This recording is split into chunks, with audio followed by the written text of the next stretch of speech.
Blue lanterns, the passive, hopeful, feng shui faith lanterns, are known across the universe for being pretty useless in combat outside of amping other figures or other lanterns, as well as inspiring or even healing them. Despite this, I see people rep blue lanterns to the death. Man, people are really out here swinging for the blue lanterns. So I thought it would be interesting to discuss a wildly powerful blue lantern that exists, but the problem is there are so few that exist out there or that remain, because they die every 10 seconds. So I want you to think back to all the blue lanterns you can remember from history. Will it be Saintwalker? Well, no, everyone's heard of Saintwalker. Could it be Worth? Well, to be fair, if you've heard of Saintwalker, chances are you've seen Worth at least, even if you don't know his name. Could it be Kyle Rayner, the man who became the White Lantern? Possibly, but that man didn't wield the blue ring for very long, especially separate. Could it be Razor, the brand new blue/red lantern who just ported himself over from the animated community into canon in the comic books? Maybe not, because he's actually one of the most popular Blue Lanterns of all time now. Any of these would make it way too easy or obvious and would completely ruin the point of the video. So we're gonna go with one that you haven't heard before. We're gonna go with the most powerful Blue Lantern you haven't heard of. So who exactly is this mystery box lantern? Well, let's find out today. What's up guys, it's me Lumos Theromax, and be sure to like and subscribe to this bad boy because videos like this are powered by fans like you, and if you really want to go the extra yard, man, consider becoming a member. I have a ton of different members who hang out on the channel, who even give me video ideas, and we talk about stuff all the time on my Discord. You get unique access to those Discords, emojis, badges, perks, and even videos and content on my channel no one else gets. So if you want to join the Corps and be a homie, help fund me create more badass content like this, then you do you, Lantern. Links all in the description. But with no further ado, let's get straight into the strongest Blue Lantern that you haven't heard of. So, in the twisted realities of Future State. Now, for those who don't know what Future State is, Future State was a point in time post-death metal where we essentially said, hey, there's going to be a hypothetical end to the multiverse, and this is just going to be one of the stories that may occur down the way. And so a lot of these stories are just absolutely wild, absolutely crazy, and this specific comic is no different. Specifically in the Superman tie-in of Future State, therein lies the most powerful Blue Lantern you haven't heard of. And strangely enough, I wouldn't have expected it to land in a Superman comic, but here we are, of all places. In this specific continuity, there's been a great universal and even multiversal war for the control of pretty much everything in the multiverse between two major factions. The first is that of the Red King, and the second is what remains of the House of El. Because every other force has fallen, including the United Planets. Things are like incredibly bad. So the last of our heroes all rally around the last of the House of El, the last of the children of Superman, essentially. And amongst this massive pantheon of figures, we have the person we're focusing upon today, a female named Rawan.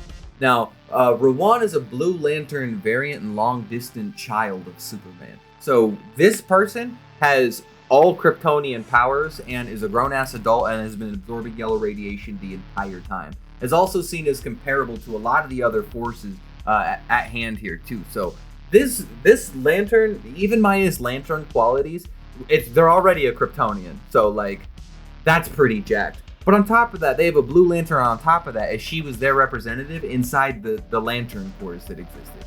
And the worst part is she comes with tragic news, because she was strong enough to survive the prior battles that had occurred in the battle against the forces of Apocalypse, New Genesis, and every single other world that the Red King had conquered, because he's conquered everything besides only this reality left. All of the Lantern Corps fell in this battle against the Red King's forces. So the Red King is jacked. Like, this dude is terrifyingly powerful in terms of what he's bringing to the table. All right. So, and the craziest part is Rawan here, she survived all of that. So much like any other Blue Lantern, Rawan's a healer and is a complete believer of truth, justice, and the American way, just as like the original Superman had been. And that Superman had come before any of these guys a long time ago, and apparently is just missing. So there's just a war between their children. And in that war, Rawan helps heal the forces of Earth so that they can better hold off the Red King's forces in this final oncoming battle. And it's here that we find out that the army of the Red King had even more dangerous things than figures from New Genesis or like Apocalypse rolling up. Standing against their enemy, man, there's an entire army of Doomsdays that roll up to attack them. And Rawan and these other Supermen do not care. They just charge into battle. Like 100%, man. And Rawan is, despite being a Blue Lantern, they traditionally can't utilize constructs or weaponry or anything like that unless they have another lantern nearby, or unless they are the most skilled Blue Lanterns of all time, like Saint Walker's done it a time or two. So this is low-key pretty wild that she could summon a spear and a shield as constructs and then weaponize her constructs, because most of the time Blue Lanterns are very defensive and just ampy more so than anything. But she actually throws multiple Doomsdays back with her spear, wraps up other Doomsdays inside Blue Lantern chain constructs, and makes them scream out in pain as she continues her battle against this massive army of the Red King's forces.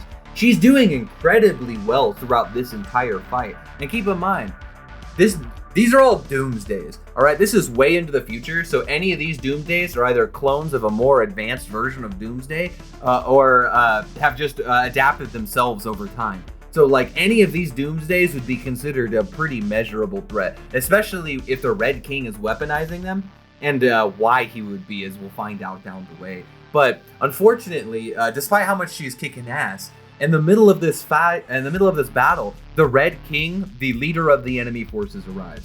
And it turns out like this is actually one of Kal-El's, or like the original Superman's first sons that he ever had.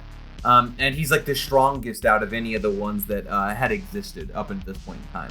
But that doesn't stop Rawan from just sprinting into battle against this now insane or maddened Superman's son.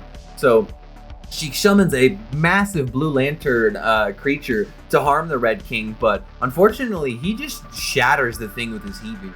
The Red King is just simply way too powerful for pretty much any of the figures here. Whether it's this specific, whether it's Rawan, this Blue Lantern, or any of the other superpowered figures throughout this entire place. But as she gets knocked away from the battle with the Red King, she continues her fight with the rest of the Doomsdays that are present, because most of Earth's forces are entirely wiped out by the considerable amount of Doomsdays that were arriving. And she actually holds them off for a pretty considerable amount of time. She attempts to heal her weakened and protect her weakened allies, so she creates this massive construct barrier that can hold multiple Doomsdays off, okay? Even if this was like baseline Doomsday from like Death of Superman, that's still low-key wild, because people still have nightmares to that event in the modern day. Like, the Martian Manhunter had a vision of him, like thought back to that moment and almost got mind hacked by Doomsday. Like, low-key wild.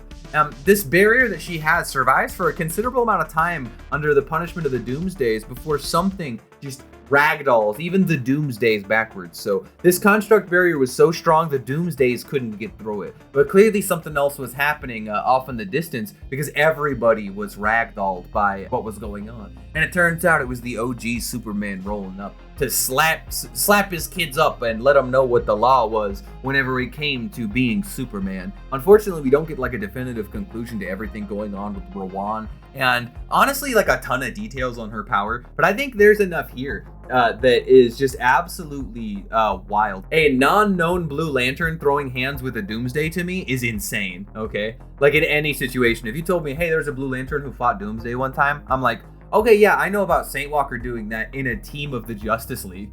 I don't remember that solo, let alone like multiple Doomsdays beating up on him. That's wild. Everyone here too was also just Kryptonian on top of that. Apparently a Blue Lantern ring. If there was a Green Lantern here, I'm curious to see exactly how that would have changed things contextually, because then we might have had like another Kryptonian lantern powered 200% of what like a normal lantern ring, if not more. Because some lanterns, some Blue Lanterns can charge up to like 350% plus of like a normal GL ring. So like that would have all been like cool things to finally dig into. But I guess either way you look at it, we finally got our Blue Lantern Kryptonian. It may not be directly Superman, but it's a child of his throughout the ages apparently. And since you guys really like this idea, I guess we're gonna have to hit this this bad boy if we hit 150 likes on this video. Yo, let's find out why Superman isn't a good Blue Lantern. Because you guys actually were just shy of my last like goal. Let's make sure we slam this bad boy out. And also consider giving a like and subscribe, because I'll never ask anybody to support me, especially if they don't want to, but dude, it's free. Grab that bad boy. If you want to go the extra bio ban, it's less than a coffee a month. Consider becoming a member, dude. It's a great way to support me, the Theromax Corps. You get access to all sorts of fun stuff, man. But I'm curious to hear what you guys think. So down low in the comments section, be sure to type me up a little paragraph as to what you thought of Rowan and like the concept of a Blue Lantern Kryptonian. Is this a character you'd like to see come back at some point in time? Because it's definitely something I would like to see back at some point in time. It'd be cool just to have a Kryptonian representative as a Blue Lantern, because that's what everybody asks about. Just saying. But with no further ado, we'll catch you next time, Lanterns. Great hanging out today. Later. Aftermath, you'll join my list of dead after I tear you in half. And I laughed at the thought of them controlling me. I'm the ultimate dragon that spawned everything. I resist